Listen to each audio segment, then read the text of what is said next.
Welcome back to the channel of Truth, Trust and Transparency. Today, digging into another one of your YouTube comments, and this was on a video that I did a couple last week.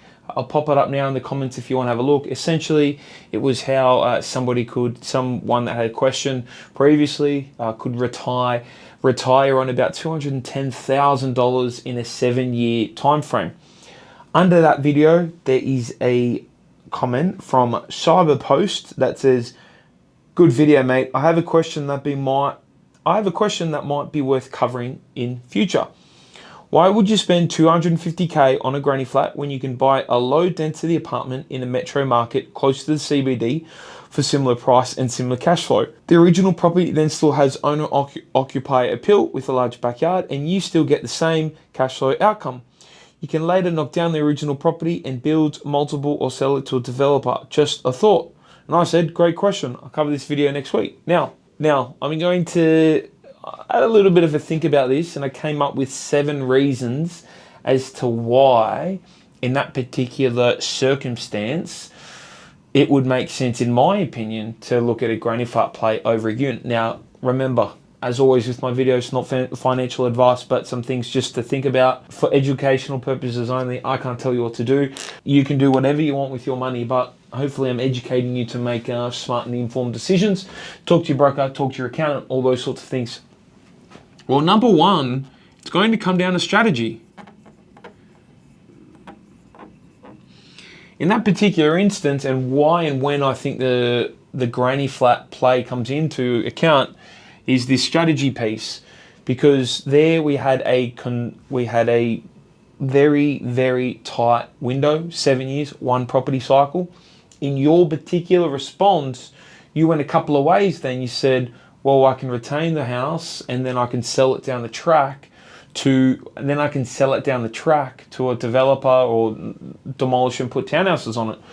That's one strategy, but the strategy is for the strategy in the particular video that you're referencing, or that you need to think about. What is the strategy for that property? The strategy for that property was to retain it as part of the portfolio so that it can pay us cash every single week. So if I go out and I sell it to developer in the next couple of years, yeah, I'll get that lump sum of cash. However, I won't have passive income. You know, we want to be buying and retaining assets that pay us that income for as long as we own them, not just to sell out, make a little bit of money, because we'll eventually sell that. So it comes down to the strategy of the property. If we can retain it, then add the granny flat on, it's a better result than just selling it after a few years. And again, in my opinion, the best strategy when the granny flat comes in is we're putting granny flats on those properties that we're holding infinitely. They are, you know, what is cash flowing our retirement, and we never plan to sell them. Strategy.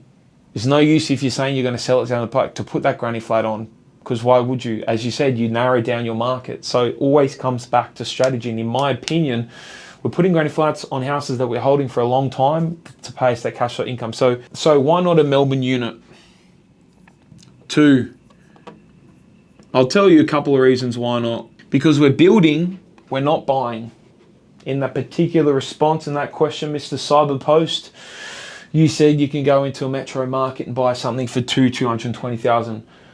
First and foremost, at that price, that is a extremely small asset, whatever it is. The difference that I have in terms of the granny flat is I'm building a granny flat. I'm not trying to buy, because remember, when you go out and buy, you can say that they're both worth the same, but when you're buying, stamps, LMI, legals, there's all these extra costs that you're forgetting. Once you add them into the mix, well, then you're not purchasing for $200,000, because if we were to go backwards off that and I say, a granny flat's going to cost me $200,000 absolutely total, because remember, I already own the front house and I'm not buying anything. I'm going to a construction contract and probably getting some sort of complying development certificate. It's not even a full DA.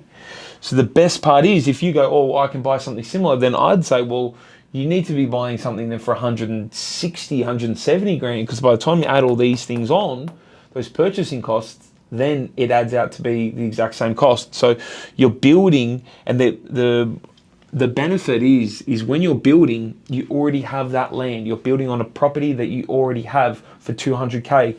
Here, I've got to buy, I've got to go through that purchasing, I've got to spend all that money on those costs that I cannot recoup, stamp duty. God forbid you throw a buyer's agency fee on something so small. But that's why, in my opinion, the build is better, because the buying and I mean, number three anyway, Melbourne CBD, classic example. Go have a look at the price of apartments in Melbourne CBD that are around that price, range, and go have a look at what they've been doing for the last 5-10 years. If you go to somewhere in Sydney, even say your Parramatta, Marylands, Liverpool, those sorts of areas, unit prices are still in the threes, typically for a two-bedder, right? Typically for a two-bedder, Melbourne CBD is another great example, but you don't have the prospects there of probably what you think you do. I'm saying granny flats are 200 grand. To be all in 200 grand for a unit, there's a very good chance that you're looking in a really, really far out regional market, or it's one better, and if you compromise on one better, then the yield's not there. Which leads into my next point. 4, strata plus body corp. Strata plus body corp. Good chance as well, if you're buying in these metro markets, you're buying one or two things. You're buying in a high-rise building that is going to have an enormous amount of money and costs that go to strata and body corp, because you've got lifts, you've got probably amenities, you've got all those sorts of things. Even if, say, for a 2-bedroom apartment, you could be paying $1,500 per quarter, right? That's $6,000 a year off negative. Now, if we're buying for 200K, let's work backwards. We're buying for 200K. Let's just say it's a 5% yield in these metro markets. That means we're getting $10,000 a year in rent. $6,000 is costs on those sorts of fees. Or it could be, you could say it's 4, it's 5. It's almost 25% here.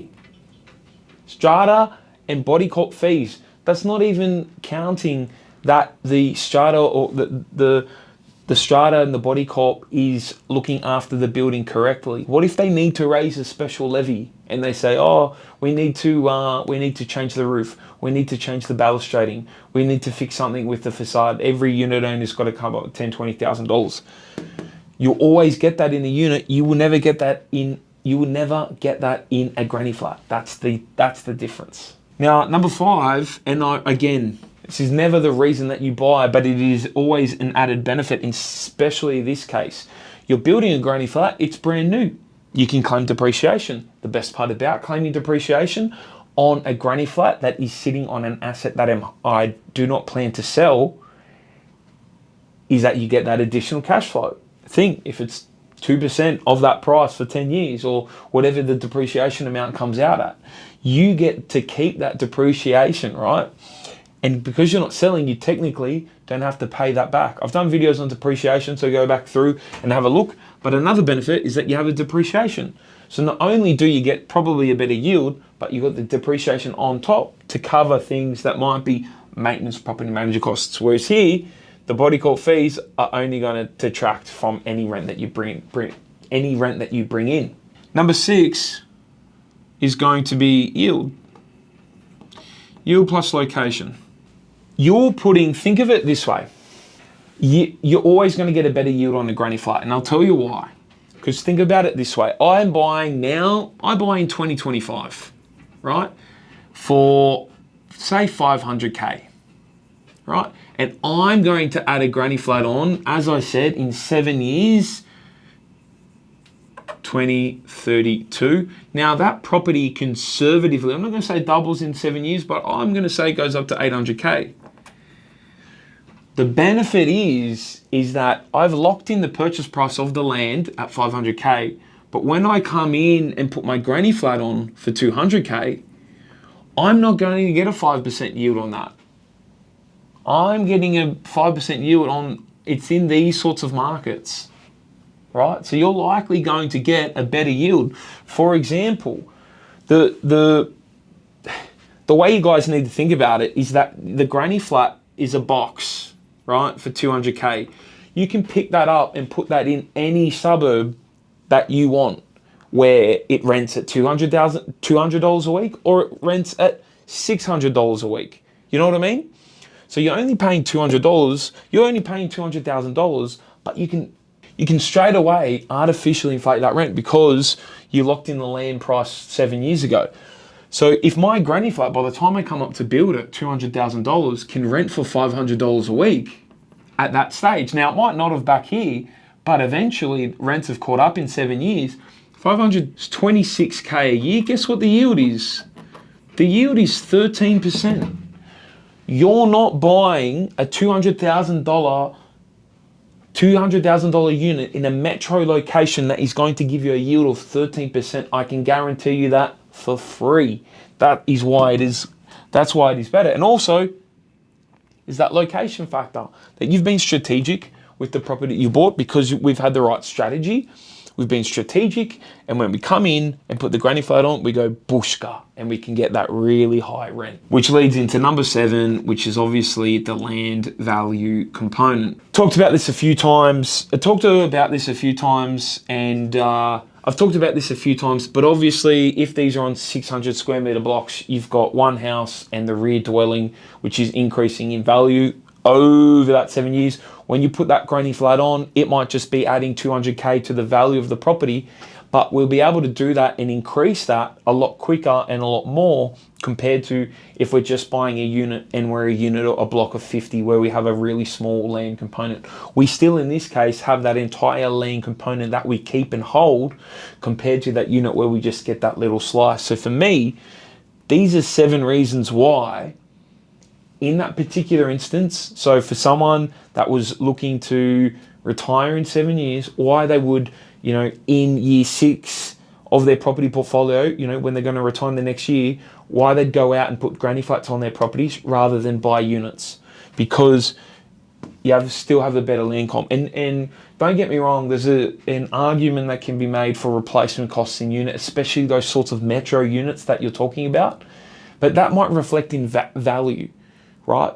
When I'm in that stage of retirement and cash flow, I only care about what rent's coming in. I don't care if the property triples. I can't retire on capital growth. I retire on that rent. And remember, it's a property that I'm not going to sell. So the capital growth doesn't really count. I just want the rental income. So again, you're building, not buying. You don't have those entry costs, right? As long as we've got the right strategy and the original house in its location is great. Melbourne CBD, classic example happens to these metro units. Strata and Body Corp will eat up a lot of those rental funds. We have depreciation when we build new. We have a really better yield. Remember, 200K if it was renting at say $500 a week, which you'll get in a lot of markets in Sydney. I know, for example, that'll give you 13% rent. You're not going to get that on a metro located unit, which means you might have to compromise and you're buying in, your Mount Islers or something like that. I know plenty of buyers agents that do those, what do they call it? They call it a group deal or group discount where they buy this unit block in the middle of nowhere. They might say it's 10% rental yield, but you won't have anyone in there for 6 months. Whereas the granny flat is such an easier play. Yield and location, and then obviously the land value. But that would be my 7 reasons why, if you want to retire in 12 months, you've got maybe 4, 5, 600K in the bank. What do? I'd be putting that into granny flats in my portfolio compared to rather going out and buying units, metro located units. Really great question. Let me know your thoughts on this one. If there's anything you'd add or if you disagree. And as always, I'll see you guys tomorrow.